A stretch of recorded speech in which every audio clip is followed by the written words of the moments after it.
নমস্কার বন্ধুরা, বাঙালি সেরা হেসেলে সবাইকে স্বাগত।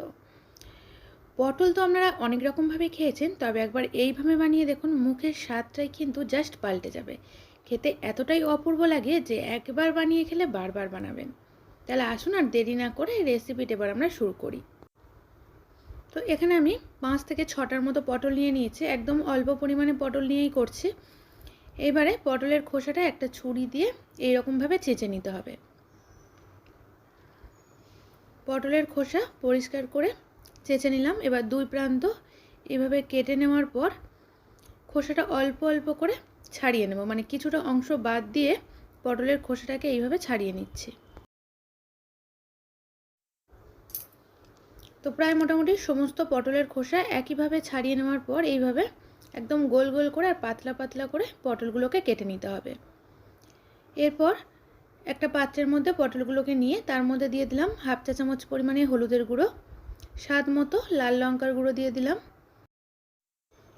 অল্প পরিমাণে একটু জিরের গুঁড়ো দিয়ে দিলাম, আর সেই একই পরিমাণে দিচ্ছি ধনের গুঁড়ো, স্বাদ মতো লবণ দিয়ে দেব, আর সব শেষে দিচ্ছি অল্প পরিমাণে একটু চাট মশলা। এতে করে ফ্লেভারটা আরও বেশি করে ভালো লাগবে। তো সমস্ত মশলা এখানে দেওয়া হয়ে গেছে। এইবার এখানে আমি যোগ করছি 1.5 টেবিল চামচ পরিমাণে বেসন। তো বেসনটা দেওয়ার পর এবার ভালো করে পটলের সাথে সমস্ত মশলা একসাথে মিশিয়ে নিতে হবে। আর এখানে কিন্তু আলাদা করে একটু জল ব্যবহার করব না, এই রকম একদম শুকনো অবস্থায় খুব ভালো করে একসাথে সমস্ত মশলা মিশিয়ে নিয়েছি। দেখুন পটলের গায়ে কিন্তু মোটামুটি মশলাটা বেশ সুন্দরভাবেই লেগে যাচ্ছে। তো এইভাবে সমস্ত মশলা মিশিয়ে রাখার পর পটলটাকে বেশ কিছুক্ষণ রেখে দেব। তো প্রায় মোটামুটি 10 মিনিটের মতো মশলা মাখিয়ে পটলটাকে রেখে দিলাম। তো 10 মিনিট পর গ্যাস অন করে একটা কড়াই বসিয়ে দিয়েছি, আর কড়াইতে দিচ্ছি পরিমাণ মতো সর্ষের তেল।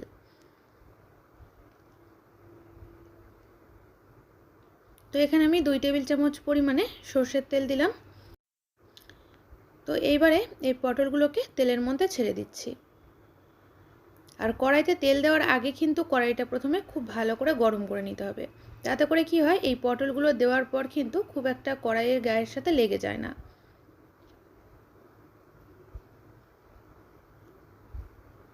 তো সমস্ত পটল দিয়ে দিলাম, এবার পটলগুলোকে ভালো করে ভেজে নিচ্ছি।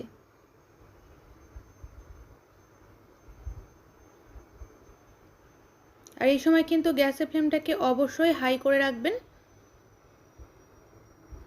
তো হাই ফ্লেমে পটলটাকে ভালো করে ভাজা ভাজা করে নিলাম।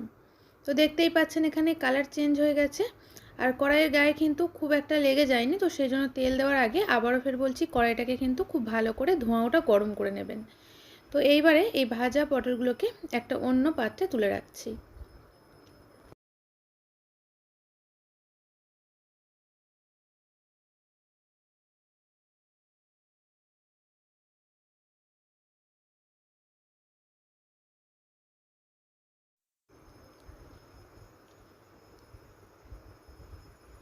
তো সমস্ত পটল তুলে নেওয়ার পর কড়াইতে দিয়ে দিলাম 1 টেবিল চামচ পরিমাণে সর্ষের তেল। এবারে তেলের মধ্যে ফোড়নে দিয়ে দিলাম অল্প একটু গোটা জিরে। জিরেটা বেশ ভাজা ভাজা করে নেব প্রথমে।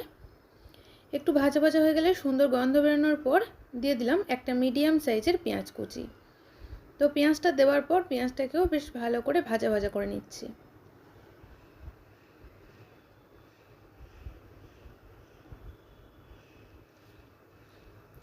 দেখুন এখানে কিন্তু পেঁয়াজের কালার চেঞ্জ হতে শুরু করেছে। এই পর্যায়ে এসে এর মধ্যে দিয়ে দিলাম 2টোর মতো চেরা কাঁচা লঙ্কা।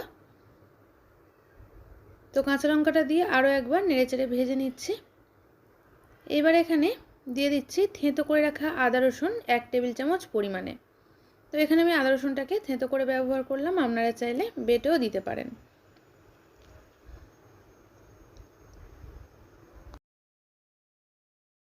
তো এবারে গুঁড়ো মশলাগুলো যোগ করব, তবে তার আগে অল্প একটু জল দিয়ে দিলাম। এতে করে কি হয়, মশলাটা দেওয়ার পর কিন্তু আর কড়াইয়ের গায়ে লেগে যাবে না। তো অল্প একটু জল দিয়ে দিলাম, দিয়ে এইবারে সমস্ত মশলাগুলো যোগ করছি। তো এখানে আমি প্রথমে দিয়ে দিচ্ছি স্বাদ মতো লবণ, আর লবণটা কিন্তু অবশ্যই এখানে আপনারা আপনাদের স্বাদ মতো অ্যাড করবেন। ঝালের জন্য অল্প পরিমাণে একটু লাল লঙ্কার গুঁড়ো দিচ্ছি, আর এখানে কিন্তু আমি দুটোর মতো কাঁচা লঙ্কা দিয়েছিলাম, সেই বুঝে লঙ্কার গুঁড়োটা একদমই অল্প দিলাম। দিলাম হাফ চা চামচের থেকে কম পরিমাণে হলুদের গুঁড়ো, আর কালারের জন্য দিলাম হাফ চা চামচ পরিমাণে কাশ্মীরি লাল লঙ্কার গুঁড়ো, আর সবশেষে অল্প পরিমাণে একটু ধনের গুঁড়ো যোগ করলাম। আর এখানে কিন্তু আমি জিরের গুঁড়োটা ব্যবহার করিনি। তো এবারে সমস্ত মশলা একসাথে ভালো করে কষিয়ে নিচ্ছি। তো এখানে দেখুন মশলাটা থেকে কিন্তু তেল ছাড়তে শুরু করেছে। তো এইবার এর মধ্যে ভেজে রাখা পটলটাও দিয়ে দিলাম। এবার পটলের সাথে মশলাটাকে নেড়েচেড়ে মিশিয়ে নিতে হবে। আর বন্ধুরা, আমি আবারও কিন্তু ফের বলছি, পটল আপনারা নানানভাবে খেয়েছেন, তবে একদম এই নতুন পদ্ধতিতে এই রেসিপিটা একবার বানিয়ে দেখুন, খেতে কিন্তু অপূর্ব লাগে। রুটি হোক বা ভাত হোক, দুটোর সাথেই খেতে অসাধারণ লাগবে। আর মশলার সাথে এখানে পটলটা বেশ সুন্দরভাবেই মিশে গেছে, একদম শুকনো শুকনো হয়ে গেছে। তো এই পর্যায়ে এসে এর মধ্যে দিয়ে দিচ্ছি পরিমাণ মতো জল। তবে কিন্তু খুব বেশি পরিমাণে জল একেবারেই দেবেন না, এটা বেশ শুকনো শুকনো হবে, একটু মাখো মাখো টাইপের হবে, সেই বুঝেই কিন্তু জলটা অ্যাড করতে হবে।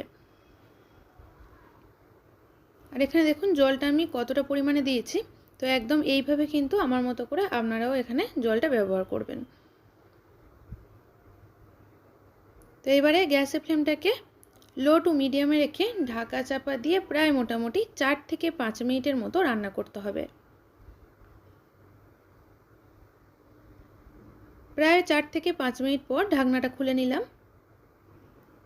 তো দেখুন বেশ কিন্তু শুকনো শুকনো হয়ে গেছে। তো এবার আমি সবশেষে অল্প একটু গরম মশলা গুঁড়ো ছড়িয়ে দিলাম, আর দিচ্ছি কিছুটা পরিমাণে ধনেপাতা কুচি। তো এইবারে ভালো করে নেড়েচেড়ে ধনেপাতা কুচি আর গরম মশলা গুঁড়োটাকে মিশিয়ে নিচ্ছি। তো এখনও দেখুন সামান্য কিন্তু একটু জলো ভাব রয়ে গেছে, তো সেই জন্য গ্যাসের ফ্লেমটাকে হাই করে আরও একটু নেড়েচেড়ে মিশিয়ে নিচ্ছি। তো এইবারে কিন্তু বেশ শুকনো শুকনো হয়ে গেছে। তো এইবারে এটাকে আমি গরম গরম পরিবেশন করছি। তো রান্না এখানে আমাদের একেবারে তৈরি। আর বন্ধুরা, আমার আজকের এই রেসিপি আপনাদের কেমন লাগলো অবশ্যই করে জানাবেন। আর বাড়িতে এটা অবশ্যই একবার হলেও তৈরি করুন, আর তৈরি করার পর কেমন লাগলো সেটাও কিন্তু জানাতে একেবারেই ভুলবেন না। আর রেসিপি ভালো লেগে থাকলে একটা লাইক আর শেয়ার করে দেবেন। আর আমার থেকে নিত্য নতুন রেসিপি পেতে চ্যানেলটি সাবস্ক্রাইব করে পাশে থাকা বেল আইকনটি প্রেস করে দেবেন। তাহলে আমি যখনই আমার চ্যানেলে কোনো নতুন ভিডিও ছাড়ব, তার আপডেট আপনাদের কাছে খুব সহজেই পৌঁছে যাবে। আজ তাহলে এই পর্যন্ত, আবারও দেখা হচ্ছে নতুন কোনো রেসিপির সাথে। সবাই ভালো থাকবেন, সুস্থ থাকবেন, ধন্যবাদ।